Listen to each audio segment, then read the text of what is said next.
और नए कृषि कानूनों के खिलाफ किसान सड़कों पर आंदोलन कर रहे हैं। सरकार का दावा है कि कानून देश के किसानों के हित में है। वहीं सरकार की ओर से यह भी कहा जा रहा है कि ठोस समस्याओं का समाधान उनके द्वारा किया जा चुका है, लेकिन किसान मानने को तैयार नहीं है।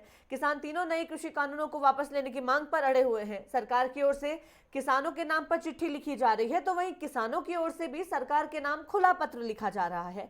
अब किसानों की ओर से सभी धरना स्थलों पर भूख हड़ताल का जब ऐलान कर दिया जा चुका है, वहीं सरकार ने भी एक बार फिर कोशिश की है कि बातचीत हो सके। इसी को लेकर एक चिट्ठी 40 किसान संगठनों के नाम पर लिखी गई है। कृषि मंत्रालय के संयुक्त सचिव विवेक अग्रवाल ने क्रांतिकारी किसान मोर्चा समेत 40 किसान संगठनों को चिट्ठी लिखकर एक बार फिर बातचीत का न्योता दिया है। तो किसान अपनी बात पर लगातार अड़े हुए हैं। सरकार लगातार कोशिश किसानों को मनाने की कर रही है। इसी बीच सरकार की ओर से चिट्ठी किसानों को दी गई है। 40 किसान संगठन इसमें शामिल किए गए हैं, जिन्हें बातचीत का एक न्योता दिया गया है। वहीं अगर किसानों की बात करें तो किसानों ने सरकार को खुला पत्र दे दिया है। किसानों ने साफ तौर पर कह दिया है कि भूख हड़ताल उनकी ओर से की जाएगी। और बुराड़ी बॉर्डर से हमारे संवाददाता गजेंद्र सिंह हमारे साथ लाइव जुड़े हुए हैं। गजेंद्र, किस तरह के हालात देखने को मिल रहे हैं? किसानों ने खुला पत्र सरकार को दे दिया है कि भूख हड़ताल उनकी ओर से की जाएगी, लेकिन वहीं दूसरी ओर सरकार की ओर से भी उन्हें बातचीत का एक बार फिर न्योता दिया गया है। कैसी स्थिति देखने को मिल रही है?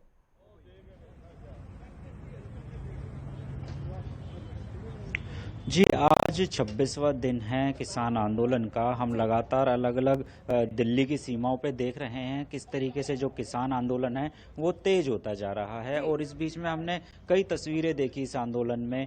और अब जब ये नई चिट्ठी एक और आई है, क्योंकि इसका भी दौर लगातार चल रहा है, वार्ताओं के दौर भी हुए, 5 लगातार वार्ताएं हुई जिसका कोई निष्कर्ष नहीं निकला।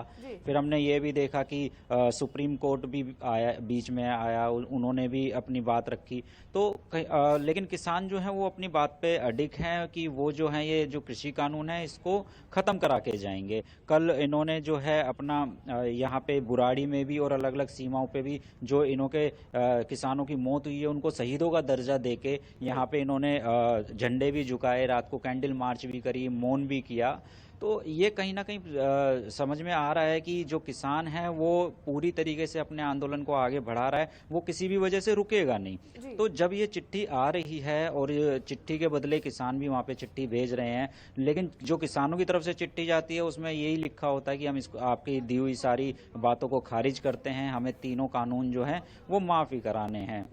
तो अगर देखा जाए तो किसान जो है यहाँ पे वो यही सोच के आया हुआ है कि मुझे ये तीनों कानून माफी करा के जाने होंगे।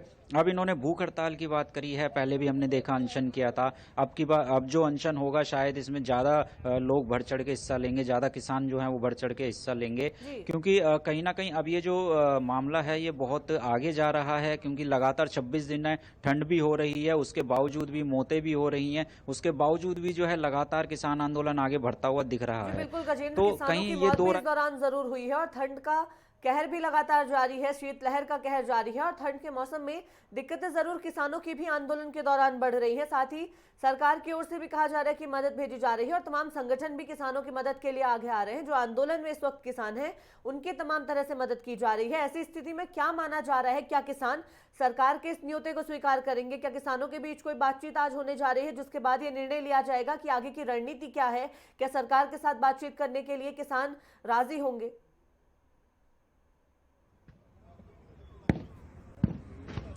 देखिए, इस किसान आंदोलन का जो मुख्य जो बिंदु है, जो मुख्य क्षेत्र है वो है सिंधु बॉर्डर। सिंधु बॉर्डर पे जितने भी तमाम किसान नेता है वो बैठ के रोज मीटिंग करते हैं, भाषण करते हैं। ऐसे ही टीकरी पर भी भाषण किया जाता है, लेकिन जो अंतिम फैसला होता है वो सिंधु बॉर्डर पे लिया जाता है। और हर रोज शाम को जो है 5:30 बजे वहाँ पे जो जितने भी प्रतिनिधि हैं किसानों के वो वहाँ पे बैठते हैं। पूरे दिन की चर्चा के बाद जो है वो अपनी बात सामने रखते हैं। तो जो इस पे पूरी तरीके से जो सामने बात आएगी वो 5:30 बजे के आसपास ही आने की उम्मीद है अभी। लेकिन अभी तक जो बातें सामने आ रही हैं उससे तो नहीं लगता है कि किसान जो है उनकी बात मांगेंगे। भूख हड़ताल पे वो डटे रहेंगे, वो भूख हड़ताल भी करेंगे। और ठंड का हमने जब बात की है तो ठंड को भी लेके काफी जो है आम जन जो है वो भी आगे आ रहा है। हालांकि बुराड़ी की बात करें तो यहाँ पे सरकार ने जरूर व्यवस्था कराई थी, लेकिन जो किसान है यहाँ के उन्होंने व्यवस्था लेने से मना कर दिया था। तो बुराड़ी ग्राउंड से भी जो है सारी व्यवस्थाएं हटा दी गई हैं। लेकिन यहाँ पे जो किसान यहाँ रुका हुआ है है वो अपनी खुद के साथ अपनी 6 महीने की व्यवस्था लेके आया हुआ है जी। और वो यहाँ पे डटा हुआ है। वो कह रहा है कि मैं कल हमने जब बात की थी तो हमारे यहाँ पे जो है मानसा जी भी आए हुए थे, जिन्होंने लगातार जो है अमित शाह के साथ भी बैठक की थी और वार्ताओं में भी वो रहे थे। उन्होंने बताया कि चाहे हमें ये 2024 तक ये हमें आंदोलन ले जाना पड़े, हम 2024 तक भी जाएंगे। यानी कि कहीं ना कहीं जो है किसान मन बना चुका है, वो इस जो कृषि ये 3 कानून हैं इनको ये खारिज कराकर ही जाएंगे। जी बिल्कुल गजेंद्र, किसान जिस तरह से आंदोलन बढ़ाते जा रहे हैं, वहीं अगर हम सरकार की बात करें तो सरकार की भी कोशिशें लगातार जारी हैं, समझाने की कोशिश हमेशा की जा रही है। खुद प्रधानमंत्री नरेंद्र मोदी अपने संबोधन के दौरान कह चुके हैं कि कृषि कानून जो लाए गए हैं वो किसानों के हित में है, और तमाम जो पार्टी के बड़े चेहरे हैं वो भी कोशिश कर रहे हैं कि अलग अलग जगहों पर किसानों को समझाया जाए। बीजेपी की ओर से अभियान छेड़ा गया है कि किसी भी तरह से समझाया जाए कि क्या कुछ फायदे कृषि बिलों के हैं, क्या कुछ कृषि कानून के फायदे उन्हें आगे देखने को मिलेंगे। लेकिन इसी बीच क्या माना जा रहा है, कैसा प्रभाव किसानों पर इसका देखने को मिल रहा है, क्योंकि देखा भी जा रहा था कुछ किसान संगठन सरकार के समर्थन में आने लगे हैं। उसी बीच अगर हम बड़ी संख्या में किसानों की बात करें जो आंदोलन पर इस बार डटे हुए हैं, उन पर किस तरह का प्रभाव सरकार की इन बातों का देखने को मिल रहा है?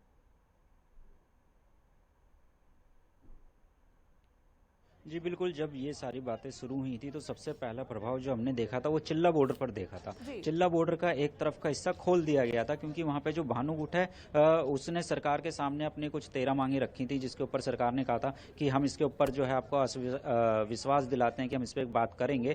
तो एक तरफ का जो है वो खोल दिया गया था रोड, लेकिन अब चिल्ला बॉर्डर दोबारा से जाम कर दिया गया।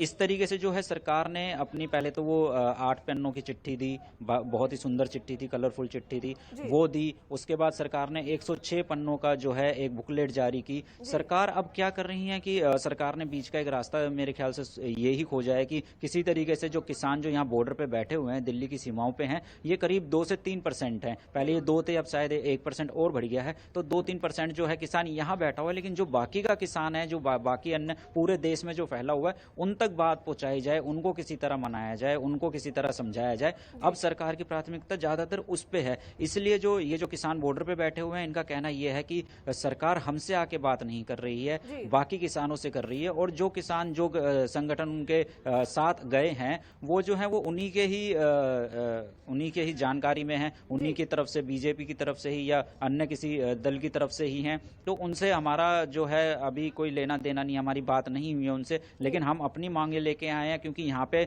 जो बैठे हुए हैं वो किसान पंजाब के, हरियाणा के ज्यादा हैं। तो ये, और कल भी यहाँ पे एक और लगातार मंच पे से भाषण हो रहे थे कि हरियाणा और पंजाब एक है और SYL के ऊपर भी कोई बात नहीं है, हमें आपस में बैठ के इसके ऊपर बात कर लेंगे, इसके ऊपर राजनीतिक चर्चा ना की जाए। हमारा है कि बातचीत से समाधान निकाला जाएगा, बातचीत से दिक्कतों का जो है वो समाधान निकलकर सामने आएगा। और देखना भी दिलचस्प होगा कि आखिर सरकार क्या ऐसा रास्ता निकालती है जिससे किसानों का आंदोलन खत्म हो और किसान जो कृषि कानूनों के फायदे हैं उन्हें समझ पाए। बहुत धन्यवाद गजेंद्र तमाम जानकारी के लिए।